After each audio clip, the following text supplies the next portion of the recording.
This train will break your Japan itinerary, because after seeing this train, you're going to want to rearrange your plans so you can ride it. Today we're going to be sampling the delights of possibly the most luxurious limited express train in the Kansai area. But it's not just the most luxurious, it's also the cheapest most luxurious train. Let me present the Tango-no-umi. The departure board names this as a Hashidate service, but Tango-no-umi is the special name of the train set here. You're in for a real treat today, as this train is about as stylish as it gets.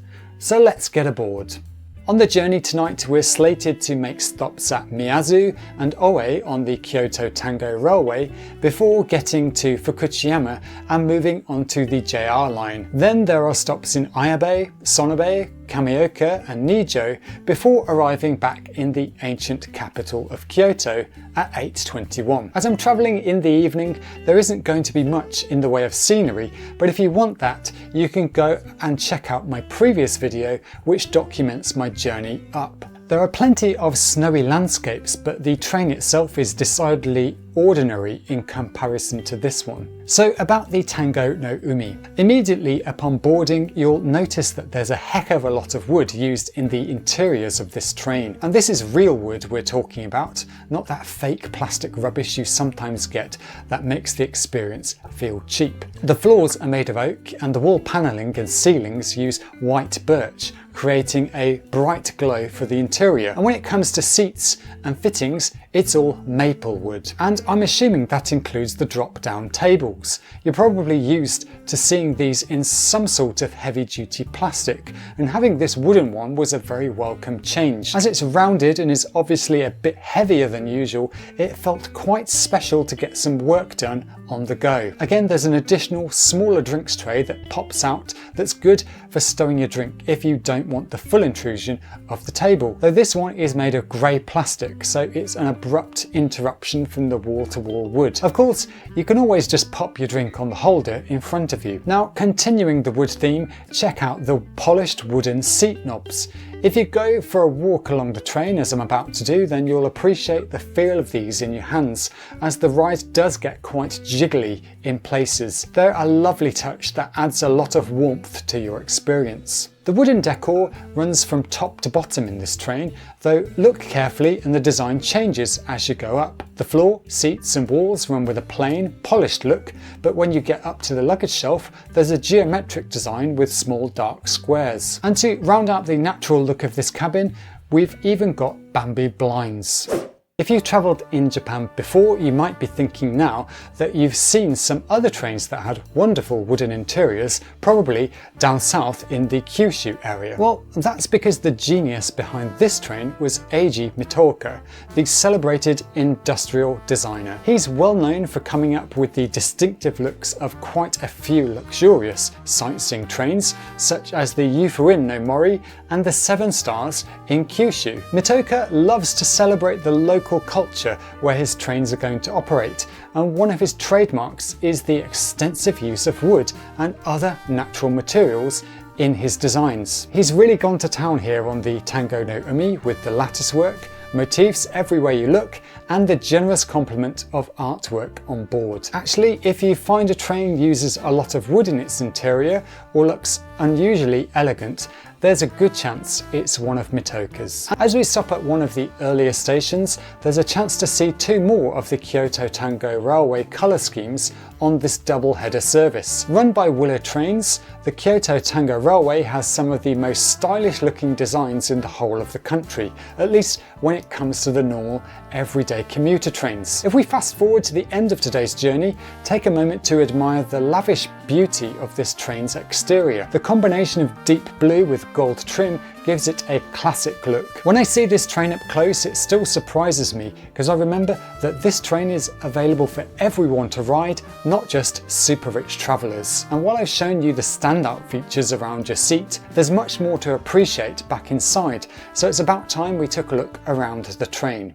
Perhaps it's the lighting, or perhaps it's the wall-to-wall wood panelling, or perhaps it's a combination of both, but the warm atmosphere of this train really stands out. The seat fabrics on board have this kind of patchwork design, and the wood and bamboo blinds create a sense that you're cozying up at home with a blanket, or perhaps out in the forest in a log cabin. Add a drink and a snack to this ambience and you have a standout memory of your Japan trip. When it comes to the seats on this train, there are several extremely unusual things going on. First, if you pay attention to the details, you'll notice that there are lots of different seat fabric designs. I think I gave up counting at about 10. Usually, the most you'll have on a limited express is 3. One for reserved, another for non-reserved, and another of course for the green car, the JR version of first class. But that brings us to the next highly unusual thing. There's no green car at all.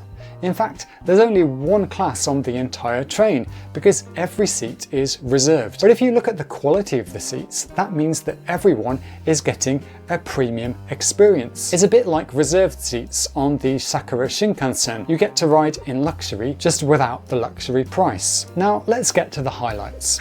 The first standout feature on board has got to be the unnecessarily stylish washroom. Just like everywhere else on this train, the glass partition continues the latticework theme. Again, there's the Tango-no-umi branding, and inside there's another wonderful artwork and a wood-framed mirror. I think this is one incredibly inviting washroom, one that I really wouldn't expect to find on a train.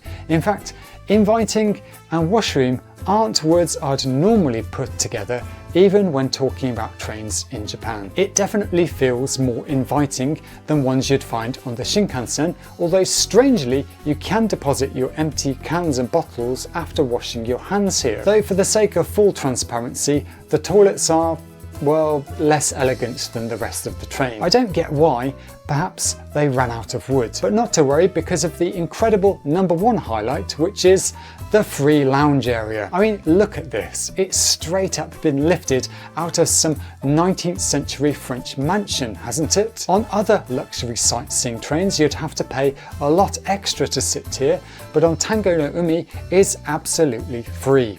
You don't need a reservation, you can come and go as you please. It's a continuation of the luxury for everyone theme, and I love it. It's great how I can stretch my legs out, have a drink and relax, and you've got plenty of room for your friends to come down and hang out too. There's more than one lounge on the train, and in the other one I found a group of students enjoying the trip back to Kyoto with drinks. The dinky tables are right here, there's a shelf where you can stand up and lean if you like. It's just a shame that there's no bar, and that the journey isn't a bit longer than it is. When the train arrives into Fukushima, we wait for a while, so it's a good chance to nosy around at the other trains here. Fukushima is the meeting point for several different lines and the most southerly point of the Kyoto Tango Railway. If you're heading back into Osaka, you'll probably need to transfer here. And although there's not a lot to see in the scenery in the dark, travelling back at night does offer the unique opportunity to spot Fukushima Castle lit up like a beacon on top of the hill. In the days prior to me making this journey, there was heavy snowfall in the region which had barely had a chance to thaw at all. If you're visiting Amanohashidate in January or February, you have a decent chance of seeing it blanketed in white. However, it's somewhat rare for Kyoto City to experience heavy snowfall. The day prior to this trip had seen widespread disruption to trains, Shinkansen and buses in the region, and on the way back it was clear just how much snow had come down with it, piled up at the sides of the road and been left untouched on some station platforms. Obviously, few people had ventured out in these places. I think it's a safe bet to say that once you set eyes on this train, you long to ride it one day. So let's talk about how to do that. First, you'll need to check the timetable to make sure you get to ride the Tango-no-umi and not something a little bit more conventional looking as a limited express. I put a link to the timetable in the description, so have a look before you start planning your itinerary. Now let's talk tickets, because if you're doing a round-trip journey up to Amanohashidate, it makes sense to buy a rail pass instead to save yourself a bunch of money. Most of the JR West passes cover the trip to Amanohashidate, including the Kansai Wide and the Kansai Hiroshima versions. For those of you with the national JR pass, note that you'll need to pay a private line fee between Fukushima and Amanohashidate. For those with the Kansai Wide or Kansai Hiroshima passes, you don't need to worry about that fee. A word of warning, since these trains between Amanohashidate and Kyoto don't have non-reserved seats, you definitely need to make a reservation before you ride. Especially in the spring months, it's a good idea to book at least a couple of days in advance to be sure you don't miss out. I've heard of people having problems doing the reservations online using the different booking systems, so I'd recommend just going to the ticket office either early in the morning or after 7 in the evening when things are quieter and you can get things sorted out quickly. I hope you had fun riding along today, and if you're planning a trip to Amanohashidate, here's a playlist that should help you out a lot.